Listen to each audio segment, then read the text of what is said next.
Hello everybody, this is Moses from ZAATAR Gardens, and this is episode 21 of Gardening Without Edits.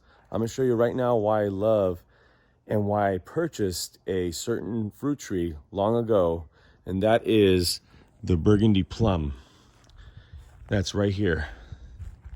You can see just like a pom-pom of flowers. This is a super dwarf burgundy plum, so I keep it around 4.5, 5 feet tall, and it's been here for close to 6 years or 5 years. It's been here quite some time, and you could see why I chose it, because I knew I had a colleague of mine that had one, and they said that this is the most productive fruit tree, stone fruit tree, excuse me, he's ever grown.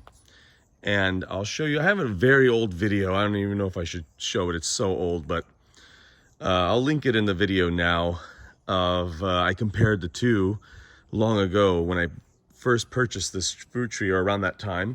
But let me show you the Santa Rosa.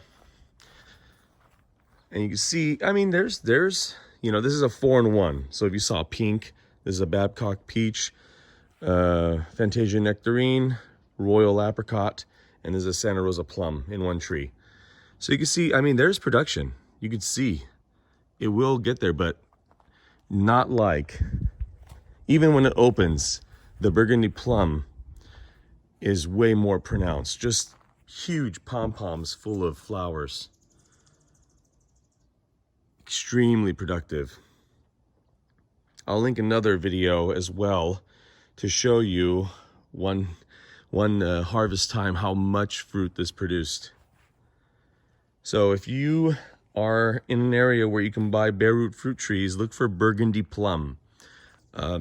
It's not as good tasting as Santa Rosa, but it sure produces a whole lot of flowers. Isn't that amazing? Look, this already looks full.